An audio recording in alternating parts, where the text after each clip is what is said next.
अस्सलामु अलैकुम वरहमतुल्लाहि तआला वबरकातुहू। अल्हम्दुलिल्लाहिल्लज़ी अब्दअल अफ़लाक वल अर्दीन वस्सलातु वस्सलामु अला सय्यिदिल अंबियाइ वल मुरसलीन अम्मा बाद फ़अऊज़ु बिल्लाहि मिनश शैतानिर रजीम बिस्मिल्लाहिर रहमानिर रहीम। या अय्युहल्लज़ीना आमनुत्तक़ुल्लाह व कूनू मअस्सादिक़ीन व क़ौलन आख़र मिनहा अर्बअतुन हुरुम। सदक़ल्लाहुल मौलाना अज़ीम व सदक़ा बल्लगना रसूलुहुन नबियुल अमीनुल मतीनुल मुबीनुल मुईनुल करीम व नहनु अला ज़ालिका लमिनश शाहिदीन वश्शाकिरीन वल्हम्दुलिल्लाहि रब्बिल आलमीन। मुअज़्ज़ज़ सामईन, आइए इंतहाई अक़ीदत व मोहब्बत के साथ अपनी और सारी कायनात के मरकज़ अक़ीदत अली से बेकसा चारा साज़े दर्दमंदा, हम गरीबों के गमगुसार, हम फ़कीरों के सरवत, शहरे यारे इरम ताजदारे हरम, नौबहारे शफ़ाअत शबे असरा के दुल्हा, नौशाही बज़्मे जन्नत अख्तरे बुर्ज़ो रिफ़अत, क़ासिमे कंज़ो नेमत, अर्श की ज़ेबो ज़ीनत, फ़र्श की शानो रिफ़अत, जनाबे अहमद मुज्तबा मुहम्मद मुस्तफ़ा अरवाहुना फ़िदा सल्लल्लाहु तआला अलैहि वसल्लम की बारगाह बेकस पनाह में झूम झूम कर दुरूद पाक का हदिया निछावर कर लें और पढ़िए सब मिलकर के बाआवाज़ बुलंद अल्लाहुम्मा सल्लि अला सय्यदना व मौलाना मुहम्मदिन मादनिल जूद वल करम व आलिहिल किराम व बारिक वसल्लिम सल्लु अलैहि सलातु व सलामन अलैका या रसूल अल्लाह, अस्सलातु वस्सलामन अलैका या हबीब अल्लाह सल्लल्लाहु ताला अलैहि वसल्लम। मुअज़्ज़ज़ सामीन, हम और आप जिस माही मुक़द्दस से गुज़र रहे हैं, रजबुल मुरज्जब की आज दूसरी तारीख़ है। आज मैं फ़ज़ाइल रजबुल मुरज्जब और साथ ही साथ अताई रसूल सुल्तानुल हिंद हज़रत सैयदना ख्वाजा गरीब नवाज़ रज़ियल्लाहु तबारक व तआला अन्हु की ज़िंदगी पर रोशनी डालूँगा। अल्लाह की बारगाह में ये अरीज़ा है कि हम सबको उस पर अमल की तौफ़ीक़ अता फ़रमाएँ और उससे पहले हमें हक़ बोलकर हमें अमल की तौफ़ीक़ अता फ़रमाएँ। चुनांचे उस्ताद ज़मन हज़रत अल्लामा हसन रज़ा ख़ां फ़ाज़िल बरली रज़ियल्लाहु तबारक व तआला अन्हु हिंदल वली ख्वाजा गरीब नवाज की शान यो बयान फरमाते हैं कि ख्वाजाए हिंद वो दरबार है आला तेरा, ख्वाजाए हिंद वो दरबार है आला तेरा, कभी महरूम नहीं मांगने वाला तेरा। ख्वाजाए हिंद ये वो दरबार है आला तेरा, कभी महरूम नहीं मांगने वाला तेरा। और क्यों ना हो तुझको बगदाद से हासिल हुई वो शान रफ़ी। मुअर्रिख़ीन लिखते हैं कि हमारे ख्वाजा गरीब नवाज और गौसुल आदम दस्तगीर के दरमियान जो रिश्ता है ये मामा भांजा का रिश्ता है और हुजूर सरकार गौसुल आदम दस्तगीर आले अली है, तो हमारे हिंदुस्तान के राजा ख्वाजा गरीब नवाज भी आले अली है। उसी मुनासिबत से आप यूँ बयान फरमाते हैं कि तुझको बगदाद से हासिल हुई वो शान रफ़ी, दंग रह जाते हैं सब देख के रुतबा तेरा, दंग रह जाते हैं देख के रुतबा तेरा।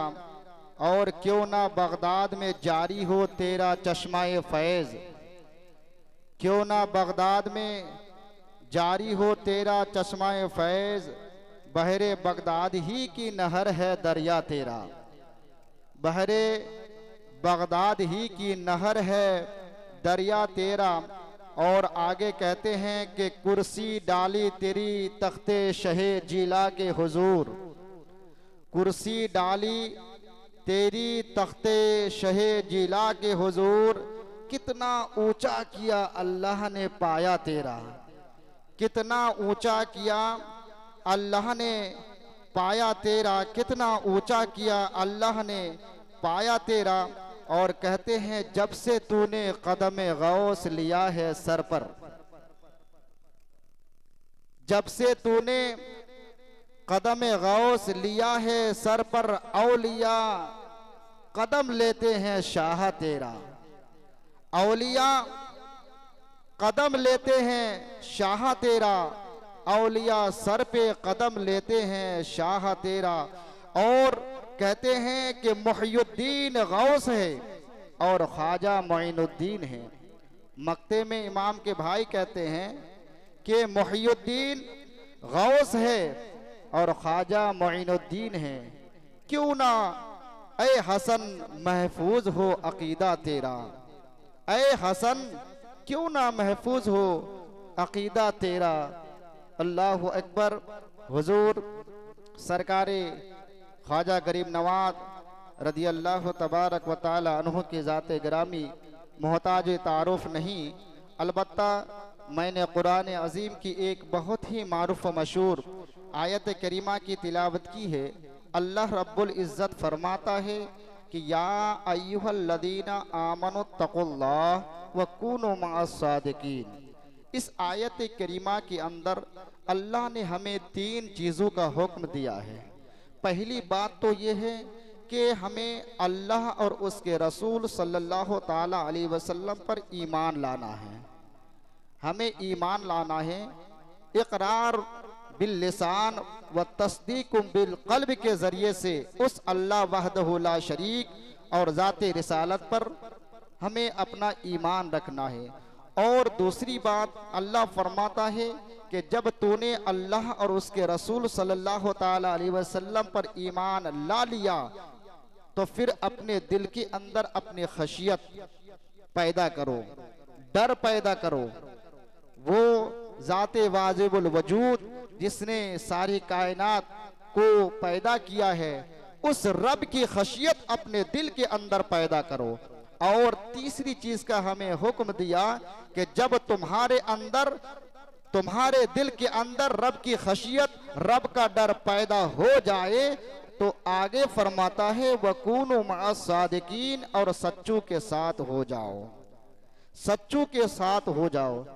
आखिरकार इस आयत करीमा के अंदर जो अल्लाह ने फरमाया है कि ईमान वालों अल्लाह से डरो और सच्चों के साथ हो जाओ, जब हम हदीस पाक का मुताला करते हैं, कुरान करीम की तफसीर का हम मुताला करते हैं, तो हमें पता ये चलता है कि ये अल्लाह के नेक बंदू की जो सिफत है, जो खूबियां हैं, आखिरकार वो कौन लोग हैं जिसका जिक्र अल्लाह ने अपने मुकद्दस कलाम के अंदर बयान फरमाया कि सच्चों के साथ हो जाओ। इस रूए जमीन पर अरबों खरबों की तादाद में लोग आबाद हैं, तो इनमें से कौन लोग हैं जिनके बारे में अल्लाह ने सोहबत को इख्तियार करने का हमें हुक्म दिया है।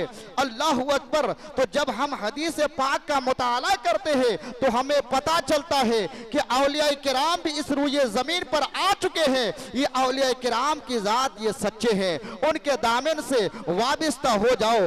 उसके बाद सहाबा किराम ये लोग सच्चे हैं, बिलखुसूस अल्लाहु अकबर अंबिया किराम के बाद इस रूए जमीन पर जिसके शान, जिसकी अजमत को अल्लाह रब्बुल इज्जत ने बयान फरमाया है और जिसके बारे में आका करीम सल्लल्लाहु अलैहि वसल्लम ने बयान फरमाया कि ए अली, इस रूए जमीन पर अंबिया किराम के बाद न सूरज तुलो हुआ न कभी गुरूब हो सकता है सिवाय सिद्दीक के अकबर के। तो सिद्दीक के अकबर ये सादिकीन में है, बल्कि सिद्दीक के अकबर है, तमाम सादिकों के सरदार है।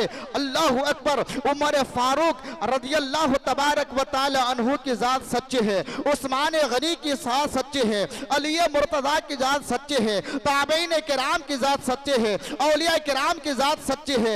ये वो सच्चे लोग हैं जिनका जिक्र अल्लाह ने मुकद्दस किताब के अंदर बयान फरमाया कि ये वो लोग हैं जो कामयाब है। और जब कोई बंदा मोमिन इन लोगों की सोहबत को इख्तियार कर लेता है, अल्लाह अकबर, इनके दामन से अपने दामन को जोड़ लेता है, अपना रिश्ता उनसे कायम कर लेता है, क्योंकि ये वो हस्तियां हैं जिन पर डायरेक्ट अल्लाह का इनाम होता है। और जब कोई बंदा अल्लाह अकबर इनके असर को कबूल कर लेता है तो इनके साथ साथ इन लोगों पर भी अल्लाह का इनाम और इकराम नाजिल होता है। उन्हीं में एक दरविश कामिल, मर्द कामिल, फकीर कामिल, सिराजुल आशिकीन, राहतुल आशिकीन, अल्लाह के बंदू में एक बंदा जिसे हम अपने हिंदुस्तान के राजा ख्वाजा गरीब नवाज कहते हैं। ख्वाजा गरीब नवाज रदियल्लाहु तबारक व तआला अन्हु, तो जो इसमें ग्रामी है, हमें मालूम होना चाहिए कि हसन है। हसन आपका नाम है और गरीब नवाज ये आपके अलकाबात में से एक लक़ब है। सिराजुल सालिकीन, सिराजुल आशिकीन, राहतुल आशिकीन, हिंदल वली, ये आपके अलकाबात हैं, इनसे हम जानते हैं। हुजूर सैयदना ख्वाजा गरीब नवाज रदियल्लाहु तबारक व तआला अन्हों के वालिद माजिद का नाम सैयद गियासुद्दीन रदियल्लाहु तबारक व तआला, वालिदा माजिदा का नाम सैयदा माहे नूर बीबी कहते हैं रदियल्लाहु अन्हा। आप नजीबुत तरफ़ैन सैयद हैं।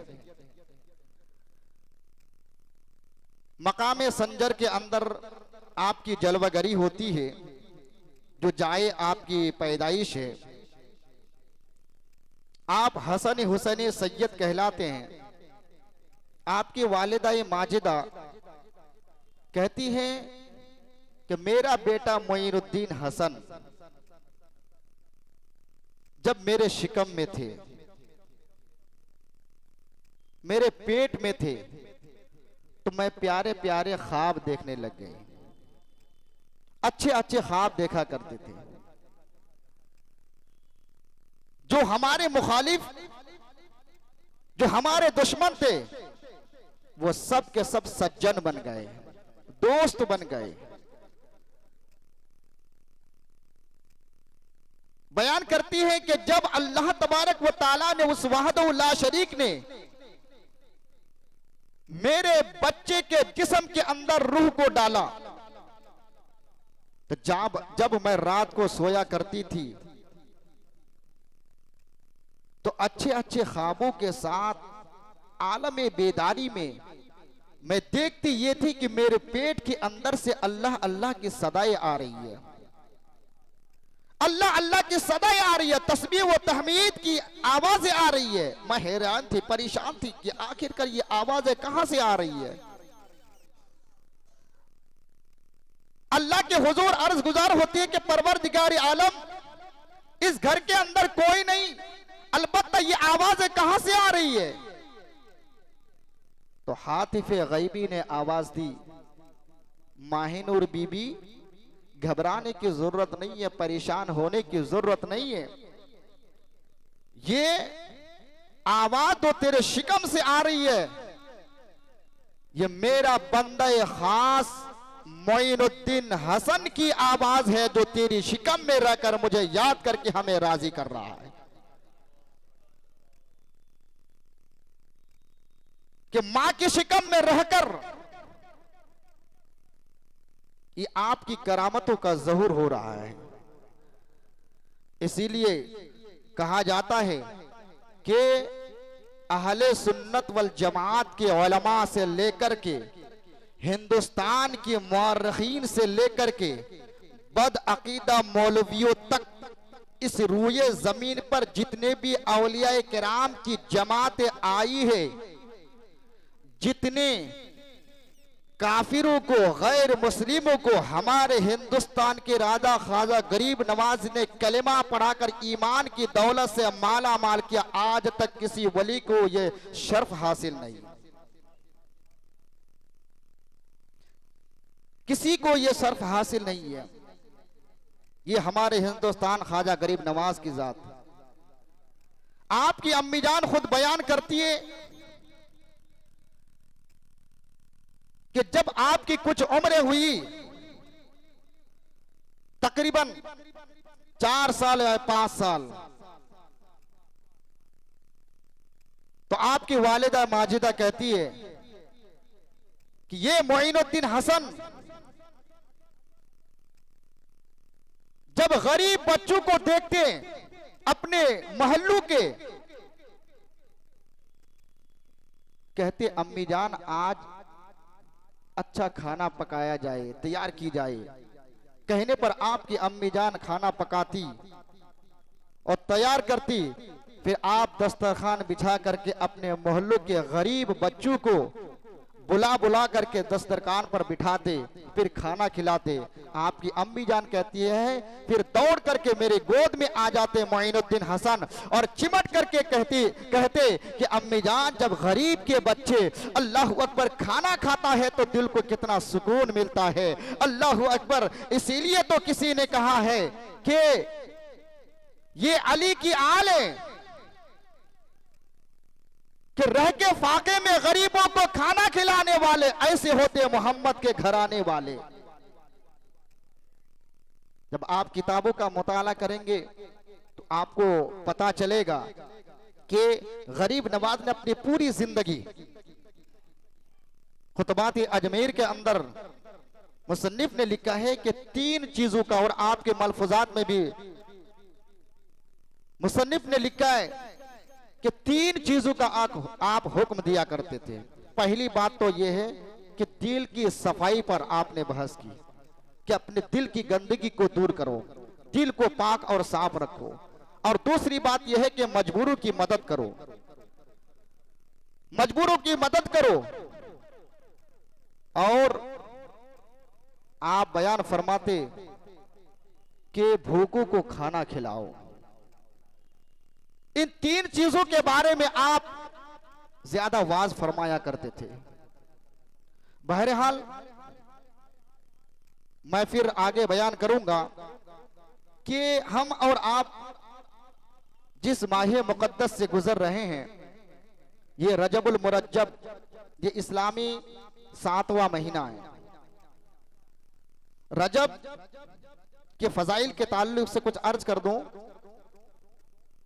कि रजब ये तरजीब से बना है, तरजीब से माखूज है, जिसके माने होते हैं ताजीम के। मौत का कोई भरोसा नहीं है। आदमी की जिंदगी ये पानी के बुलबुले की तरह है, आज है तो कल नहीं है। अलबत्ता ये जो मुकद्दस अजमत वाला महीना अल्लाह ने हमें अता फरमाया है, इस महीने में हम करें क्या। आज तो हमारा हाल ये है कि हम नेकी करना पसंद नहीं करते, बुराई से रुकना भी पसंद नहीं करते। अगर हमसे कोई या हम किसी से कहें कि बदअकीदे से अपने रिश्ते ना तोड़ो, तो कहते हैं कि अगर ना रखे तो फिर वो नाराज हो जाएगा। लेकिन अल्लाह के बंदों की नाराजगी का हमें एहसास है, लेकिन उस वहदहु ला शरीक की नाराजगी का हमें एहसास नहीं है। तो ये जो मुबारक महीना, अजमत वाला महीना हमें अल्लाह ने अता फरमाया है, रजब का महीना, भरोसा नहीं कि ये महीना फिर दोबारा हमें नसीब हो या ना हो। तो आका करीम सल्लल्लाहु ताला अलैहि वसल्लम ने जो इस महीने की फजीलत बयान फरमाई है कि ये अजमत वाला महीना, हुर्मत वाला महीना, कि जैसा कि इस्लामी 12 महीने हैं और उन 12 महीनों में 4 महीने ऐसे जो हुर्मत वाले और अजमत वाले कहलाता है। और वो 4 महीने ये हैं, एक तो जिलकादा है और एक जिलहिज्जा और एक महरमुल हराम और एक रजबुल मुरज्जब। ये अजमत वाले और हुर्मत वाले महीना कहलाता है। जिसका जिक्र अल्लाह ने फरमाया इन्ना इद्दत शुहूर इंदल्लाह इस्ना अशरा शहरा, महीनों की गिनती अल्लाह तबारक व ताला के नजदीक 12 है। यौमा खलक़स समावाति वल अर्द, जब से अल्लाह ने इस जमीन को पैदा फरमाया, आसमान को बनाया, उनमें 4 महीने हुर्मत वाले हैं। आगे फरमाता है फला तज़लिमू अनफुसहुम, यानी इन महीनों में अपने नफ्स पर जुल्म ना करो। कहने का मंशा व मतलब ये, वैसे तो और महीनों में भी गुनाह करना नाजायज और हराम है, लेकिन इन महीनों में गुनाह करना बदरजाए औला हराम है। आका करीम सल्लल्लाहु ताला अलैहि वसल्लम फरमाते हैं कि जो अजमत वाला हुर्मत वाला महीना है कि इस महीने में एक नेकी का सवाब कई गुना अता फरमाता है, उसी तरीके से एक गुनाह को भी कई के बराबर कर देता है। तो हम इससे बचें। और ये तो अजमत वाला महीना, आका करीम सल्लल्लाहु ताला अलैहि वसल्लम फरमाते हैं कि रजबुल मुरज्जब ये अल्लाह का महीना है। और मैं इस हदीस पाक को समझ कर कहता हूं कि अल्लाह के रसूल ने फरमाया कि रजब ये अल्लाह का महीना है, शाबान मेरा महीना है, और रमजान मुबारक का महीना ये मेरे नबी गुलामों का महीना है, यानी उम्मतों का महीना है। तो हम अपने रब को पहले राजी करें। अगर मुझे यकीन ना हो कि मेरा रब राजी होगा कि नहीं होगा, भरोसा नहीं है, तो शाबानुल मुअज्जम के महीने में हम आमाल खैर करके अपने आका को राजी करके आका के जरिए से अब अपने रब को राजी करें। फिर रमजानुल मुबारक का महीना आता है, जो बंदों का महीना, गुलामों का महीना है, नबी पाक सल्लल्लाहु अलैहि वसल्लम की उम्मतों का महीना है। उस महीने में हम आमल खैर करके अपने रब को राजी करें। तो ये जो हदीस पाक में अल्लाह के रसूल ने फरमाया कि रजब मेरा महीना है, मतलब यह है कि अगर कोई इस महीने में आमल खैर करता है, कुरान करीम की तिलावत करता है, या रोजे रखता है, या दिगर अच्छा कोई काम करता है, तो उससे मेरा रब खुश होता है, मेरा रब खुद से खुश होता है। और शाबानुल मुअज्जम के अंदर अगर कोई आमाल खैर करता है तो उससे मेरे करीम आका सल्लल्लाहु अलैहि वसल्लम खुश होते हैं। और रमजानुल मुबारक का महीना जो उनके गुलामों का महीना है, जितना भी अपने नामे आमाल में नेकियों का इजाफा करना चाहे, नेकियों का वह इजाफा करता रहे। अल्लाह तबारक व तआला उन सारी नेकियों को, उन सारे आमाल को रायगा नहीं फरमाएगा, अपनी आन के मुताबिक, शान के मुताबिक। जब उस बंदे मोमिन को जरूरत पड़ेगी तो वो दोबारा वापस फरमाएगा। आका करीम सल्लल्लाहु ताला अलैहि वसल्लम फरमाते हैं कि अगर कोई बंदा रजबुल मुरज्जब इस महीने में एक रोजा रखता है तो उसे साल भर रोजा रखने का सवाब अता फरमाता है। मोहब्बत से सुभान अल्लाह कह दिए। एक रोजे की फजीलत, एक रोजा रखता है तो साल भर रोजा रखने का सवाब उसे अता फरमाता है। आका करीम फरमाते हैं कि अगर कोई 7 रोजा इस महीने में रखता है तो अल्लाह तबारक व ताला उस बंदे के लिए जहन्नम के 7 दरवाजे को बंद कर देता है।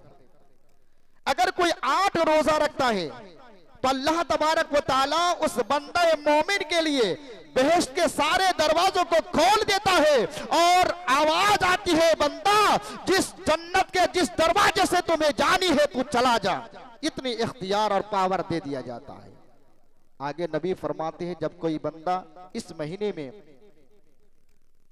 10 रोजा रखे तो बंदा अल्लाह के हुजूर जिस चीज का वो सवाल करेगा अल्लाह तबारक व तआला उसे अता फरमाएगा। आगे नबी पाक सल्लल्लाहु अलैहि वसल्लम फरमाते हैं कि इस महीने में अगर कोई 15 रोजा रखता है तो आसमान की जानिब से एक निदा देने वाला एक निदा देता है और कहता है, ए बंदा तुमसे तुम्हारा रब राजी हो गया है, अब बस कर, अल्लाह ने तुम्हारे सारे गुनाहों को माफ फरमा दिया है। अब आज सेरे नो तुम्हारा अमल शुरू होगा। सिद्क दिल से इन अमाल को करें। नींद आका करीम सल्लल्लाहु अलैहि वसल्लम फरमाते हैं कि रजब की फजीलत बाकी महीनों में ऐसे ही है जैसा कि मुझ मोहम्मद सल्लल्लाहु अलैहि वसल्लम की फजीलत जुमला अंबिया किराम पर है, और रमजान शरीफ की फजीलत बकाया महीनों पर ऐसा ही है जैसा कि अल्लाह रब्बुल इज्जत की शान अपने तमाम बंदों पर है। तो इस महीने में हम आमाल खैर करके अपने बुराइयों को खत्म करें। कि रवायतों में आता है, रौज़तुल अफ़कार के अंदर एक रवायत मुअर्रिखीन ने लिखा है कि एक मर्तबा हजरत ईसा अलैहिस्सलातु व तस्लीम रास्ते से गुजर रहे थे, तो एक पहाड़ के करीब से आपका गुजर होता है। पहली निगाह जब उस पहाड़ पर पड़ती है तो देखा आपने कि उस पहाड़ के अंदर से अल्लाह अकबर एक रोशनी जाहिर हुई, और उस पहाड़ की चमक दमक को देख करके आपको हैरत होती है। सोचते हैं कि आखिरकार इस पहाड़ के अंदर कौन ऐसी खुसूसियत है, ये चमक दमक इस पहाड़ के अंदर से कहां से आ रही है। अल्लाह के हुजूर अर्ज गुजार होते हैं, अल्लाह इस पहाड़ को इजाजत दे दे कि ये मुझसे कलाम करे या मैं इससे कलाम करो। इजाजत मिल जाती है। फिर हजरत ईसा अलैहिस्सलातु व तस्लीम की बारगाह में वो पहाड़ अर्ज करता है कि अल्लाह के नबी ईसा अलैहिस्सलाम, क्या बात है, आप मुझसे कलाम क्यों करना चाहते हैं। तो हजरत ईसा अलैहिस्सलाम फरमाते हैं, बात दरअसल ये है कि ये तेरे अंदर जो ये चमक दमक है, ये रंग रेलिया है, अल्लाह अकबर, ये कहां से है, ये रंग रेलिया कहां से है, ये चमक दमक कहां से आ रही है, ये शुआएं, ये किरणें अल्लाह अकबर कहां से आ रही है। तो पहाड़ जबान हाल से कहता है, ए अल्लाह के नबी ईसा अलैहिस्सलाम, असल बात यह है कि इस पहाड़ के अंदर एक मर्द खुदा है, इस पहाड़ के अंदर एक मर्द खुदा है, उस मर्द खुदा की वजह से मेरे अंदर ये चमक दमक, ये रंग रलिया, ये शुआएं, नूर की किरणें जो आप मुशाहिदा फरमा रहे, देख रहे हैं, उसकी वजह से हैं। चुनांच से अल्लाह की बारगाह में अर्ज करता है, परवरदिगार आलम, मैं उस मर्द खुदा से मिलना चाहता हूं। तो अल्लाह तबारक व ताला ने इजाजत जब मरहमत फरमाई तो फरमाया कि वन शक्कल जबल, पहाड़ फट जा। इतना कहना था कि वो पहाड़ फट जाता है और वो दरवीश कामिल मर्द खुदा बाहर आता है। सलाम अर्ज करने के बाद हजरत ईसा अलैहिस्सलातु व तस्लीम अल्लाह अकबर को हैरत होती है कि यहाँ न खाने का कोई बंदोबस्त है और ये ज़ईफ, ये कमजोर इंसान अल्लाह अकबर अल्लाह की इबादत इस पहाड़ के अंदर कर रहे हैं। चुनांचे उसके बाद सलाम अर्ज करने के बाद हजरत ईसा अलैहिस्सलाम ने फरमाया कि आप यहाँ इस पहाड़ के अंदर आप क्या कर रहे हैं। चुनांचे वो कहता है कि ए अल्लाह के नबी ईसा अलैहिस्सलाम कि मैं आज से नहीं हूं बल्कि हजरत मूसा अलैहिस्सलातु व तस्लीम के कौम का एक आदमी हूं। मैंने अहदे मूसा में अल्लाह अकबर अल्लाह की बारगाह में ये दुआ की थी कि अल्लाह मेरी उम्र को इतनी लंबी कर दे, इतनी दराज करते ताकि आखिरी आने वाले नबी की जो जलवागरी होने वाला है मैं उस नबी का कलमा पढ़ करके अल्लाह पर उनकी उम्मत में मैं दाखिल हो जाऊं। चुनांचे उस दुआ को अल्लाह ने कबूल फरमा ली है और हजरत मूसा अलैहिस्सलाम से लेकर के अब तक 600 साल का अरसा गुजर गया है। 600 साल से मैं इस गार के अंदर, इस पहाड़ के अंदर मैं अल्लाह की इबादत, अल्लाह की रियाजत में मसरूफ हूं। जब आपने सुना तो दरबार इलाही में अर्ज गुजार हुए, अल्लाह जहां तक मेरा ख्याल है इस रूए जमीन पर इस बंदे से बेहतर कोई बंदा ना होगा। तो अल्लाह ने फरमाया, ऐ ईसा अलैहिस्सलाम ऐसा ना कहा कि इस बंदे से बेहतर कोई बंदा ना होगा जो हर वक्त हर लम्हा रज़ाए इलाही में मसरूफ हो, अपने ख्याल को तब्दील कर, क्योंकि जब इसके बाद या तुम्हारे बाद अपना महबूब दाना गयूब आमिना के लाल अब्दुल्ला के घर में भेजूंगा, अल्लाह अकबर, जो भी उनका गुलाम, उनकी उम्मत का कोई भी फर्द रजबुल मुरज्जब के महीने में सिर्फ अल्लाह अकबर 2 रकात नफल नमाज अदा करेगा या 1 रोजा रखेगा, तो मैं उन 2 रकात या उस रोजे का सवाब अल्लाह अकबर ये 600 साल से इस पहाड़ के अंदर इबादत करने वाला मर्द खुदा से भी ज्यादा अता करूंगा। इतना बड़ा इख्तियार, इतना बड़ा सवाब अल्लाह तबारक व तआला ने हम जैसे गुलामों को अता फरमाया है, लेकिन आज हम उससे महरूम हैं। आज हम अगर नमाजी हैं व नाहून अनिल मुनकर,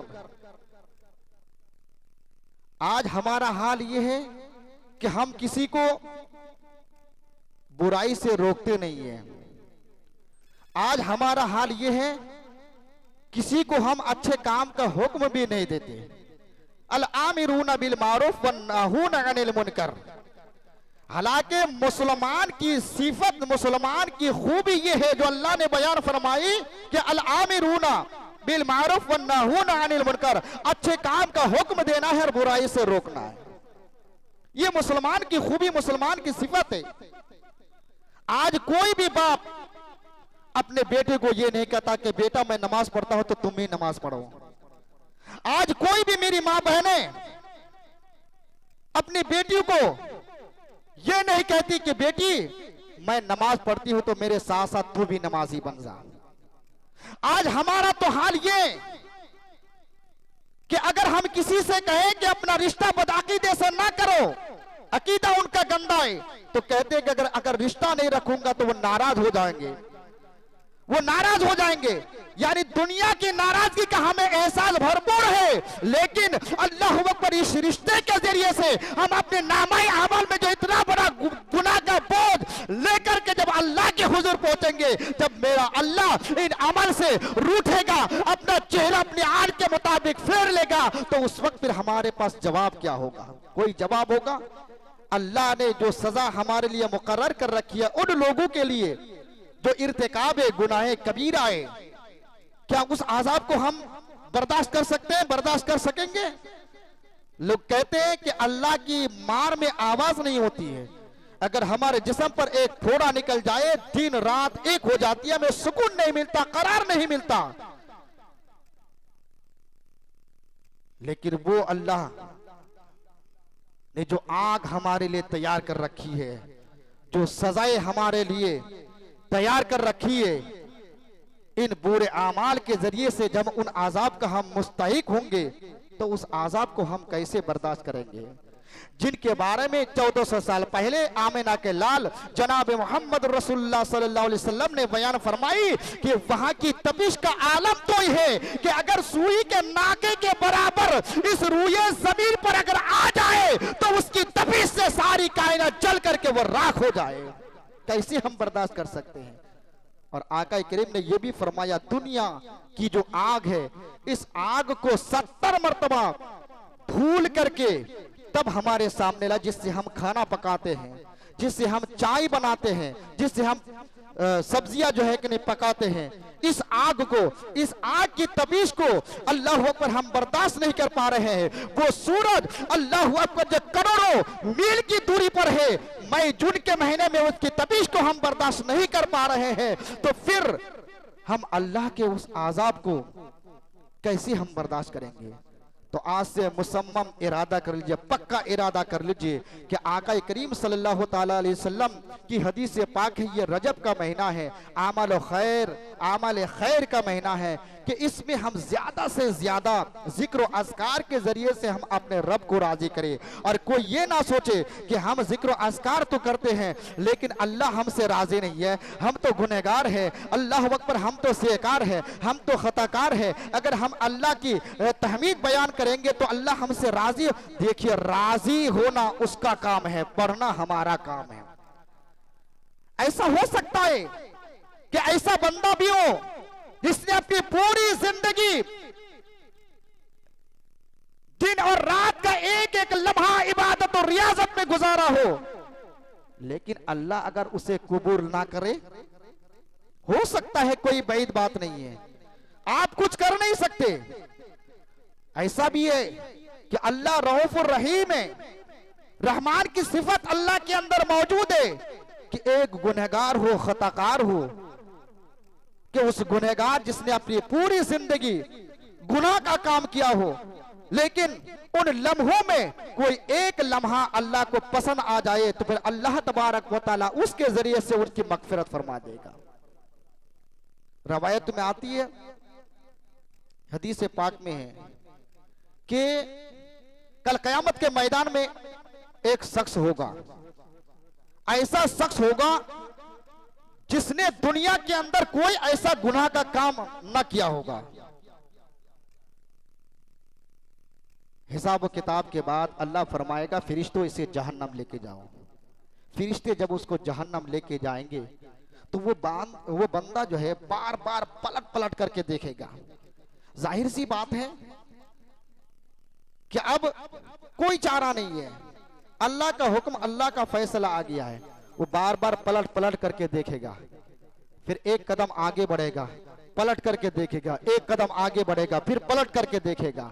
जब जहन्नम के दरवाजे का करीब पहुंच जाएगा फिर भी वो पलट करके देखेगा तो अल्लाह फरमाएगा फरिश्तों से उस बंदे को मेरे पास लेकर के आओ।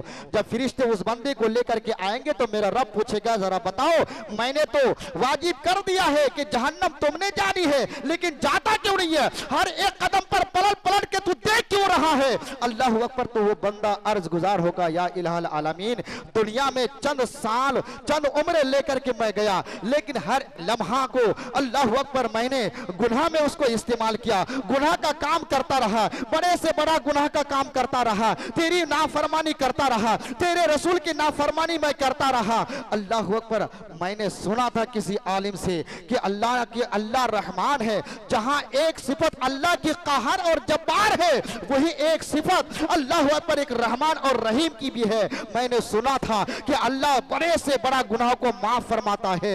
मैंने तो अल्लाह अकबर गुनाह कर लिया है और बार बार हर कदम पर पलट पलट के इसलिए देख रहा हूं कि अल्लाह की रहमत, अल्लाह अकबर, अल्लाह जो रहमान और रहीम है, अल्लाह जो रहमान और रहीम है, अल्लाह की रहमत मुझ पर कब बरसती है, अल्लाह की रहमत मुझ पर कब बरसती है, इसलिए पलट पलट करके देख रहा हूं। मुझे तो पक्का यकीन हो गया है कि अल्लाह जो तूने कह दिया है कि मुझ पर जहन्नम वाजिब है, तो जहन्नम में तो जाना ही है, लेकिन उसके बावजूद मैं पलट पलट करके इसलिए देख रहा हूं कि जहां एक तरफ अल्लाह मेरा जब्बार और कहार है, वही रहमान भी है। अल्लाह अकबर। इस अदा को देख करके अल्लाह तबारक व तआला फरिश्तों से फरमाएगा जाओ जहन्नम की आग इस पर हराम कर दो और जन्नत का इसे परवाना अता फरमा दो।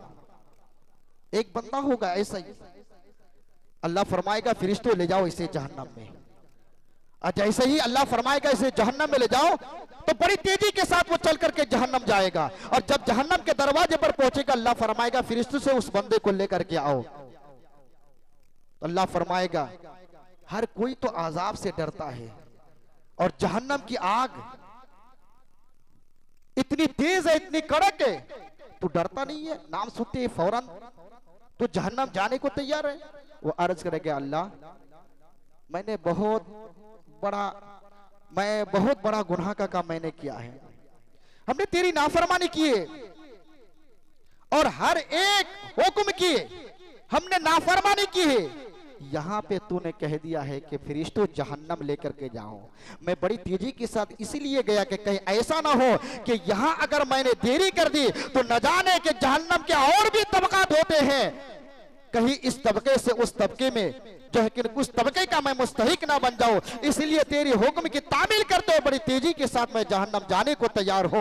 अल्लाह अकबर। इतना सुनेगा फरिश्तों से फरमाएगा फरिश्तों जहन्नम के दरवाजे इसके लिए बंद कर दो और जन्नत का परवाना आता फरमाओ। कम से कम मेरा खौफ और मेरी जो सिफत है इस बंदा मोमिन के अंदर पाई जाती है। तो अल्लाह की बारगाह में ये अर्ज़ा है कि हम सारे मुसलमानों को आमल खैर की तौफीक अता फरमाए, कुरान करीम की हम तिलावत करें 24 घंटे के अंदर कुछ ना कुछ, चाहे एक पन्ना क्यों ना हो, हम कुरान की तिलावत करें। इस मकसद से करें कि अल्लाह हमसे राजी हो जाए, अल्लाह हमसे राजी हो जाए। लोग कहने वाले कहते हैं कि जब कुरान पढ़ा जाता है तो आसमान से फरिश्तों का नुज़ूल होता है, नुज़ूल होता है तो वो बहुत बड़े लोग हैं, बड़े पाए के बुजुर्ग लोग हैं जो देखा करते थे अपने माथे की आंख से। लेकिन हम इस मकसद से पढ़ेंगे कि अल्लाह इन चंद घंटों के अंदर, दिन रात के अंदर न जाने हमने कितने गुनाह किया है, कितने सारे हमने गुनाह किया है। इन चंद आयतों के पढ़ने के बदले में अल्लाह मुझे हिदायत अता फरमाए, हमारे घर वालों को हिदायत अता फरमाए और पक्का नमाजी बन जाए, पक्के नमाजी बन जाए, लोगों के दिखावे के लिए नहीं, पक्के नमाजी बन जाए। और दुआ करे कि अल्लाह ऐसी नमाज हमें पढ़ने की तौफीक अता फरमाए जिससे तू राजी हो जाए। ए अल्लाह ऐसी पाकीज़ा जिंदगी हमें अता फरमा जिस जिंदगी से तू राजी हो जाए, उसकी तरफ आए और जो गलत है उस गलत को हम अपने सोच से उसको फैसला करें कि क्या ठीक है और क्या गलत है। हम जिस नबी का हम कलिमा पढ़ते हैं वो 1400 साल से लेकर आप तक पूरी कायनात में उरूज पर है, अल्हम्दुलिल्लाह। लेकिन वो तो अफसोस की बात यह है कि हमारे करतूत की वजह से हम गुनाह के शिकार हैं, मसाइब व आलाम के हम शिकार हैं। अपने इरादे को बदलें और जब भी हम नमाज पढ़े तो खुलूस के साथ नमाज पढ़े, खुलूस के साथ हम नमाज पढ़े। ऐसा नहीं कि जैसा कि आजकल अक्सर मसाजिद के अंदर ये देखा जाता है कि जो ही इमाम साहब सलाम फेरते हैं बड़ी तेजी के साथ लोग चले जाते हैं। मैं सबको बुरा नहीं समझता, बहुत सारे अल्लाह वाले ऐसे भी हैं कि यहाँ से फारिग होने के बाद घर जाकर के सुन्नत नमाजें पढ़ते हों। हाँ, जो मेरा ख्याल है अल्लाह इस ख्याल को इसी में बदल दे। अलबत्ता हफ्ते जो ईद का दिन, जुमे का दिन है, इस दिन का हम एहतराम करें और जो जब हम मस्जिद में नमाज पढ़ने आए या कहीं भी नमाज पढ़े तो अच्छी तरीके से हम नमाज पढ़े, अच्छी तरीके से हम उस इबादत को, उस अमल को हम बजा ला करके अपने रब को हम राजी करें। अलबत्ता कुछ मसले हैं, एक चादर का, जो ठंडे के मौसम में चादर ओढ़ करके लोग नमाज पढ़ते हैं, या जो ऊनी टोपी वगैरह होती है या मुफलर वगैरह जो होता है, अक्सर मसाजिद के अंदर देखा जाता है कि लोग इस मसले से नावाकिफ है। हमें इसका ध्यान देना चाहिए। जो चादर, बेहतर तो यही है कि आप जब मस्जिद में आए तो चादर उतार करके रख करके आप नमाज पढ़ ले चंद लम्हा के लिए। लेकिन अगर कोई ज़ईफ है या चादर ओढ़ करके नमाज पढ़ना चाहता है तो शरई हुक्म उसका यह है कि चादर हमेशा सर से ओढ़ा जाए। बहुत सारे लोग गले में लपेट लेते हैं, तो ये मकरूह तहरीमी है।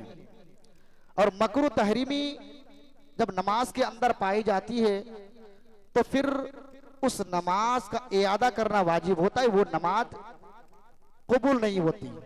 हमारे उलमा फरमाते हैं कि उस नमाज को दोबारा पढ़ना पड़ेगा। उसी तरीके से एक मुफलर है, बेहतर तो यह है कि मुफलर को उतार करके आप रख दे। बहुत सारे लोग गले में एक उधर एक इधर लटकते रहता है, उस तरीके से हम नमाज पढ़ते हैं। तो ये चीजें कराहते तहरीमी में आती है। लिहाजा मुफलर को अगर आपको पहनना ही है तो सर से इस तरीके से बांधे कि बांध करके उसका जो एक वाला हिस्सा इस गले के अंदर उसको फंसा दे, ताकि एक तरफ लटके, सिर्फ दूसरा वाला हिस्सा न लटके। ये मुफलर पहनने का तरीका है। इसके बरखिलाफ आप करेंगे तो आपकी नमाज मकरूह तहरीमी होगी। और एक जो ऊनी वाली टोपी आती है तो इसके बारे में उलमाए किराम का इख्तलाफ है। इख्तलाफ ये है कि ये वो ऊनी की टोपी जो मोड़ा हुआ रहता है ऊपर वाला हिस्सा, तो जो टोपी का हिस्सा, निचले वाला हिस्सा मोड़ी हुई होती है, उसके बारे में अक्सर उलमाए किराम का यही बयान है कि इस किस्म की टोपी को पहन करके नमाज पढ़ना मकरूह तहरीमी है। और कुछ उलमाए किराम का कहना यह है, जो अकल में आते हैं, जिनकी तादाद बहुत कम है, जो आपको यूट्यूब वगैरह पे मिल जाएंगे, कि क्यों हर बकवास करने वाले आपको इसी जगह पे मिलेंगे, किताबों में नहीं मिलेंगे, हदीस में नहीं मिलेंगे, कुरान में नहीं मिलेंगे। जिनकी तादाद बहुत कम है उनके यहां वो कहते हैं जायज है, और जवाज का हुक्म इस बुनियाद पर देते हैं कि वाज़े ने उसको उसी तरीके से वाज़े किया है, वाज़े ने उसी तरीके से उसको बनाया है, लिहाजा जायज होना चाहिए। और हमारे यहाँ नबी पाक सल्लल्लाहु ताला अलैहि वसल्लम की हदीस है कि सर से लेकर के पैर तक जिन कपड़ों को पहना जाता है उनमें मोड़ा हुआ नहीं पाया जाना चाहिए, मोड़ा हुआ नहीं पाया जाना चाहिए। अलबत्ता उस टोपी में सिलाई नहीं होती है जो नीचे से मोड़ करके हम पहनते हैं। अगर सिलाई है तो कोई बात नहीं है, अगर सिलाई नहीं है और ऐसे मोड़ करके आप नमाज पढ़ रहे हैं तो आपकी नमाज मकरूह तहरीमी होगी। तो बेहतर यह है कि नमाज के वक्त उस टोपी का या मुफलर का या चादर का इस्तेमाल आप ना करें।